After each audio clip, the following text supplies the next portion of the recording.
Sounds like a lot of you already know what this plant is. It's called Japanese knotweed. It's actually only been in the last 10 years or so that I think this plant has become widely known. Because when I started foraging when I was a teenager in the 70s, other than foragers, people didn't know this plant. And then it became hated by the ecologists, and they have been spreading the word about how horrible it is ecologically.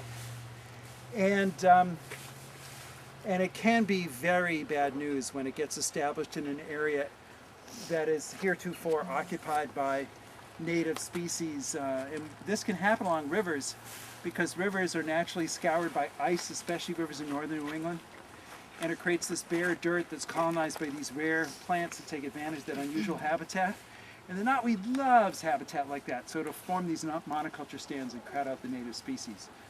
And so places like that, I would totally agree that it's important to get on top of it, but it's very common plant in our landscape now, and the subtitle of the chapter about Japanese knotweed is very hard to eradicate, by the way, short of, nuclear weapon. No, I have seen people take it out, but it requires assiduous effort. So it's nothing where you can just spray it once or cut it down once and walk away and figure you've taken care of it, because it's this plant's natural habitat is the slopes of volcanoes. So it can handle, some pretty tough conditions.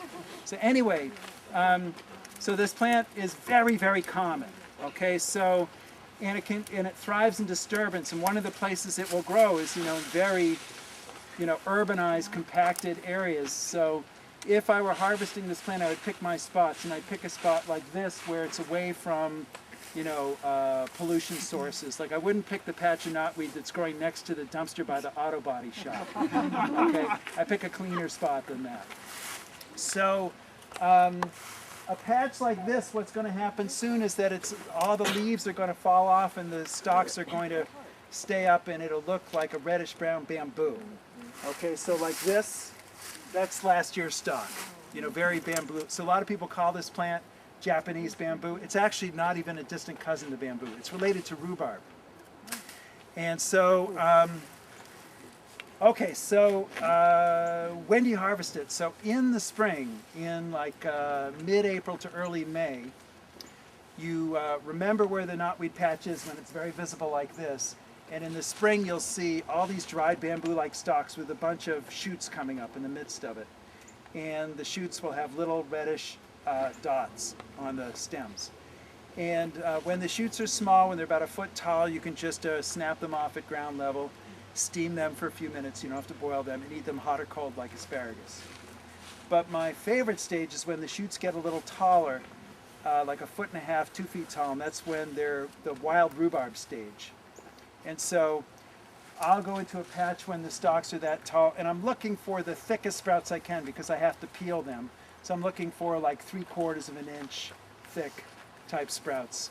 And so I cut them off at ground level, lop off the top cluster leaves. I have a length of stalk about that long.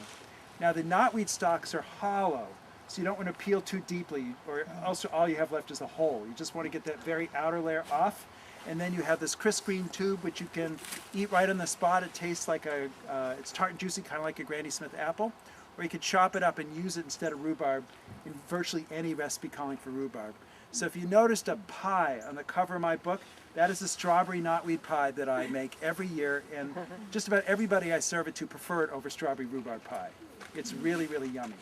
Okay, and there's lots of other things you can do, basically use it instead of rhubarb in any recipe calling for rhubarb, as I said. So on my webpage where I have recipes posted, there's several knotweed recipes there, other ways to use it.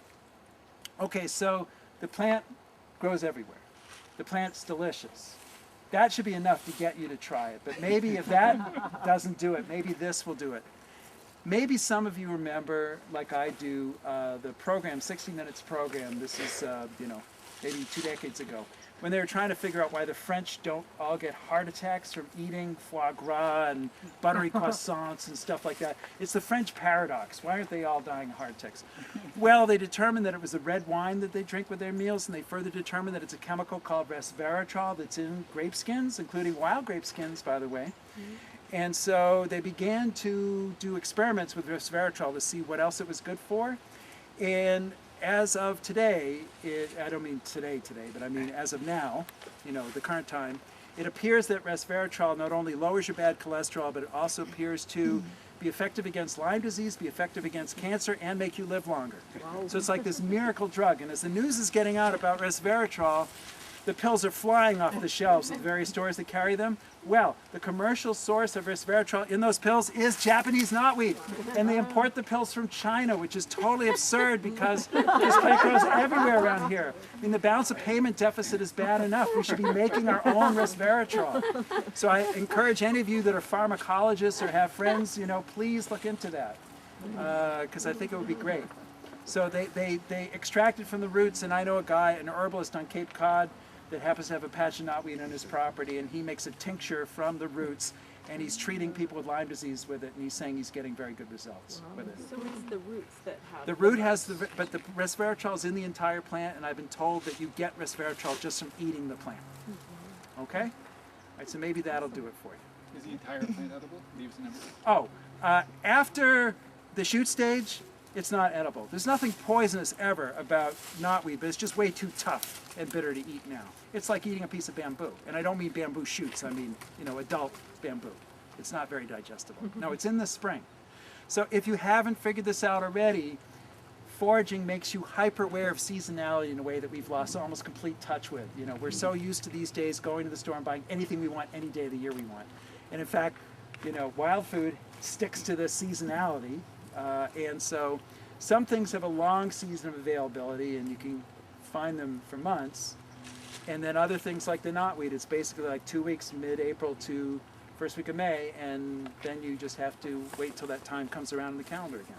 So, but for example, I have strawberry knotweed pies that are frozen raw in my freezer. So you make the pie, then you freeze it raw, and then you thaw it out and bake it before you serve it.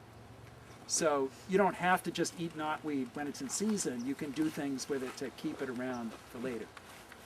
Okay? We got this one?